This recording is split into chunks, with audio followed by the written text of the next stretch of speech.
You should take a Mediterranean cruise. Explore the coasts of Italy, France, and Spain, for example, the Rivieras. You'll enjoy beautiful and historic ports of call. Here's the jewel of the Italian coast, iconic Portofino.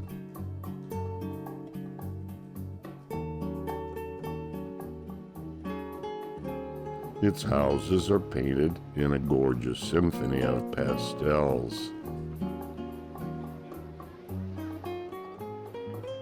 It has a beautiful little harbor.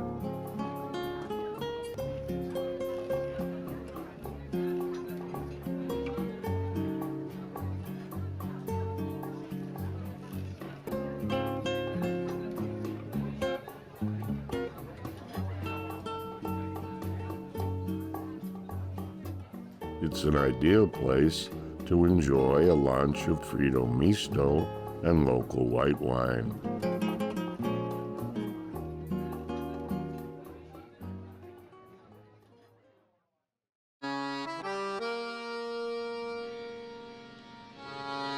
The cemetery.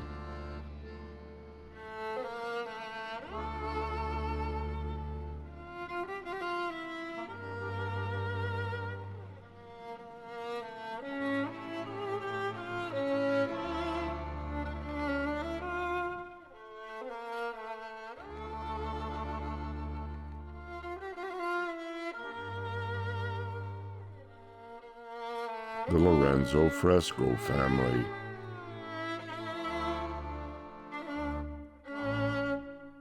Poor little Giuseppe Bini. Rest in peace. We hopped a tour boat in La Spezia to see the famous Cinque Terre, the 5 villages. We passed the walled city of Porto Venere, the church of San Pietro, and then we headed up the coast, a flyby of Rio Maggiore. There's Manarolo, Corniglia. We disembarked in Vernazza.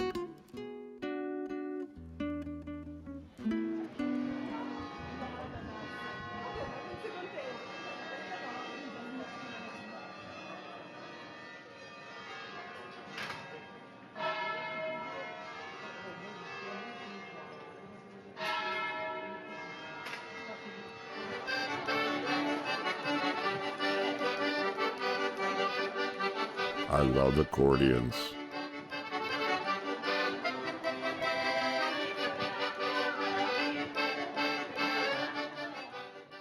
Lunch at Il Gataccio, fresh from the sea. Fantastico. A great visit. We climbed back on board, bound for Monte Rosso, our last stop. We enjoyed ourselves there on the beach. Then we headed back down the coast, Cinque Terre. You'll love it. The people of Nice in France are very proud of their beach. It looks enticing, but before you plan a romantic barefoot walk on the beach that evening, be forewarned. It's not sand. It's composed of galets, stony pebbles from local streams. We went to the old town, the Cathedral of St. Reparate.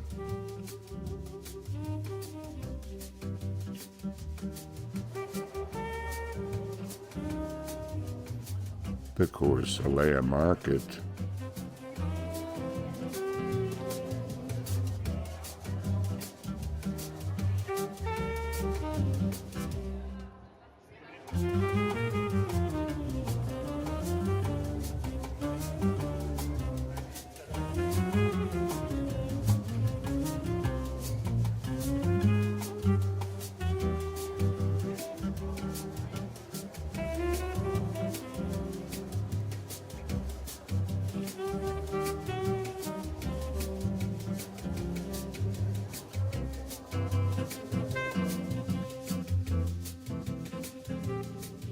the neighborhood.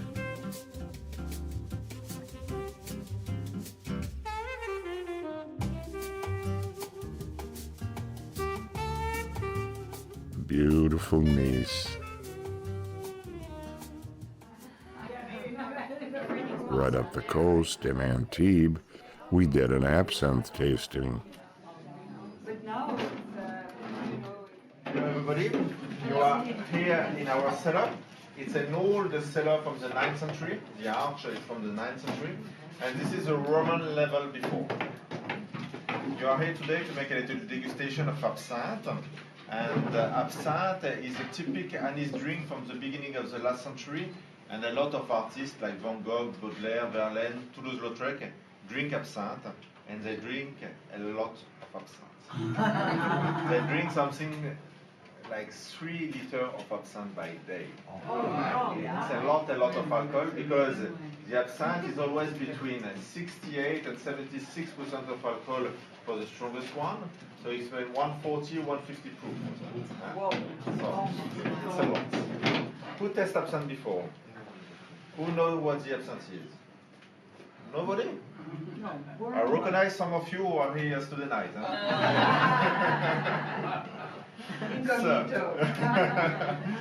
So, the absinthe is a typical Anis drink from the beginning of the last century. It's a recipes where you can find a lot of spices, a lot of herbs inside, but always aniseed flavor. So, you put a strainer on your glass, a sugar cube on top, and you run cool water through it into your glass of absinthe. It still doesn't taste that great.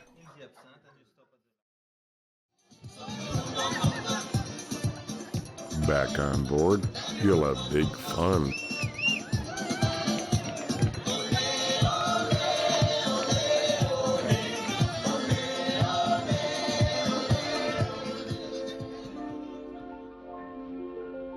Monaco. To me, the premier attraction here is the Oceanographic Museum.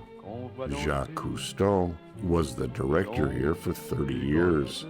Here's his diving suit invention, a cutaway of an early diving bell. It has a wonderful aquarium.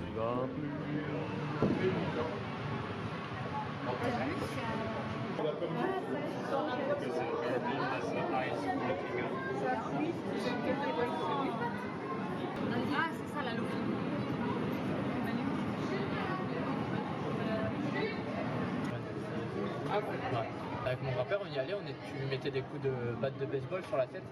C'est cool. Ben non, c'est vrai, sinon elle te prend. Maman, pardon. Papa.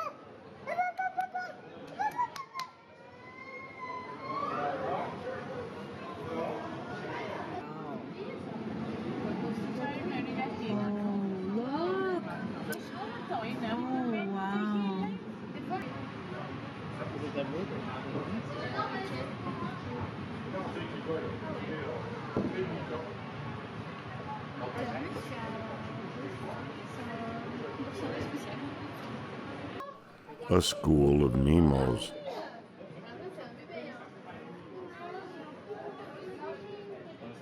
You gotta love this dad and his kids.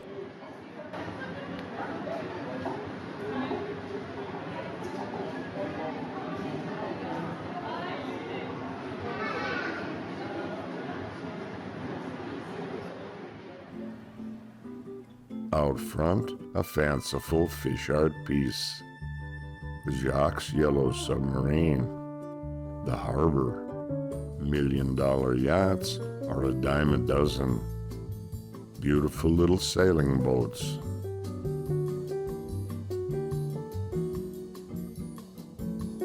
Otherworldly hues color the houses in Old Town. It was a nice visit to Monaco. The Rock of Gibraltar. We hopped the tram and headed up towards the top.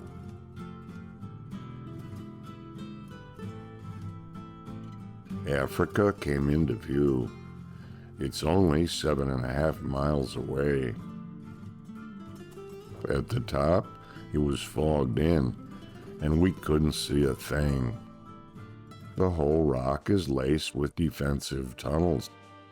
Gibraltar is still technically a British territory. They took over here in 1713 and continued defensive tunneling for nearly 200 years.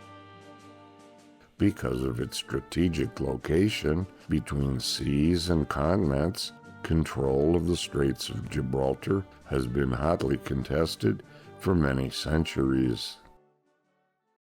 Back in town, we got in a cab and asked to be taken to the best local seafood restaurant. The driver took us through a little tunnel, and we emerged at the public beach and pool area. It was carpeted with tan astroturf. There was a little restaurant.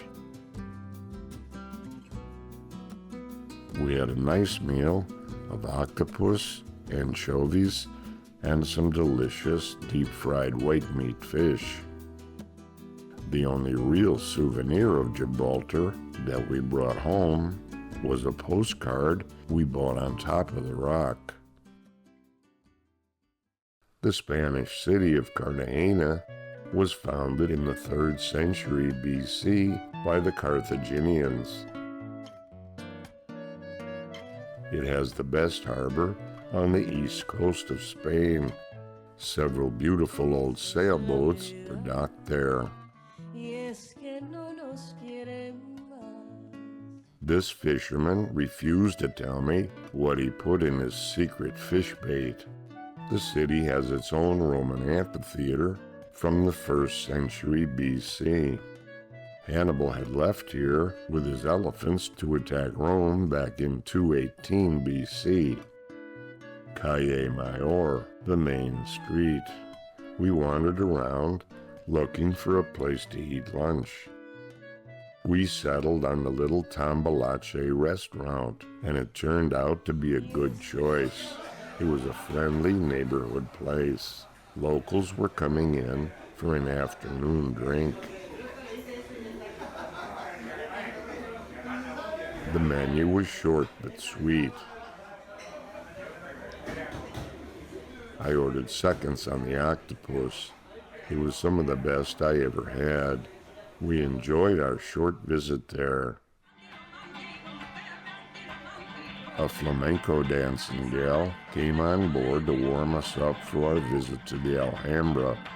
It was an hour and a half by bus from where we were docked.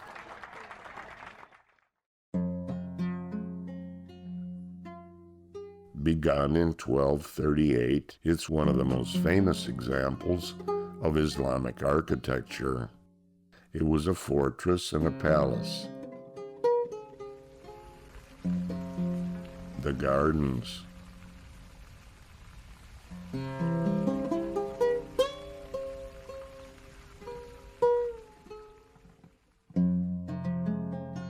A look inside.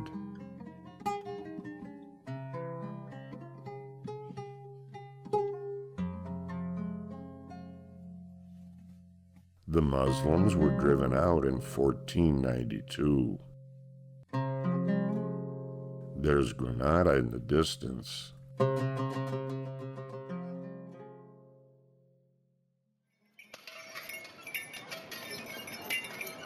We saw a real conquistador there.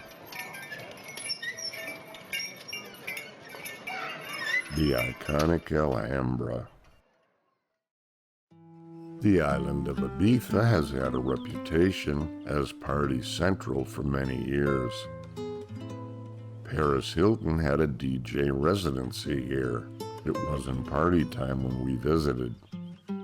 We strolled around and had lunch. We wanted to see the countryside, so we found a sweet taxi driving gal to take us on a short sightseeing trip. She drove us to the lovely, laid-back little town of Santa Gertrudis. We had a cold beer in the plaza. we went into the old church.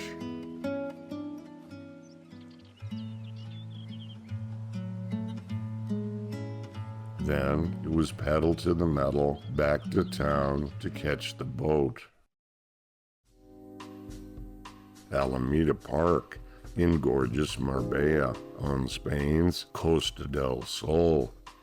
The city is a favorite destination of the rich and famous. Our first evening, we walked down by the beach. We ate at a nice tapas bar. The next day, we headed on foot into the Casco Antiguo, the old town. The streets were narrow. The area dates back to the 16th century. Our destination was the central square, the Plaza de los Naranjos. It dates back to 1485. It's named for the orange trees growing there. There were restaurants, cafes, and shops. The square was loaded with charm.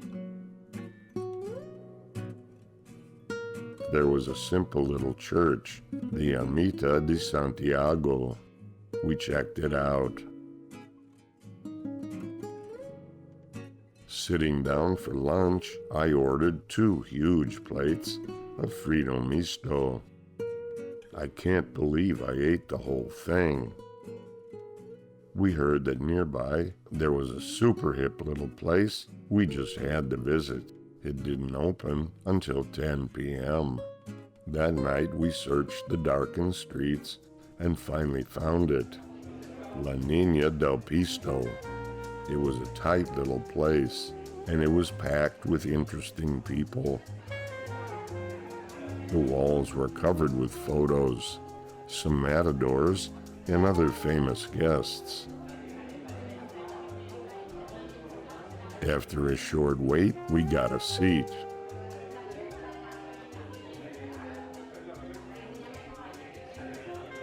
There was a singular menu. I had pig trotters and tripe.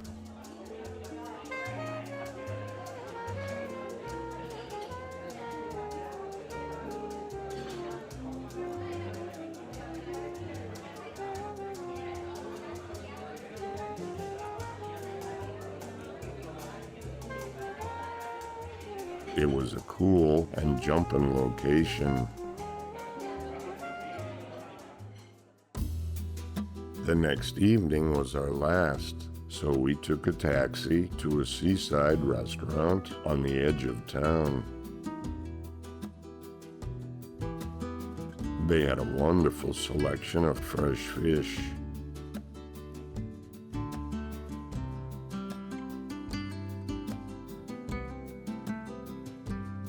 Our table was right next to the water. We had fabulous langoustines and shrimp, a main course of salt-baked branzino,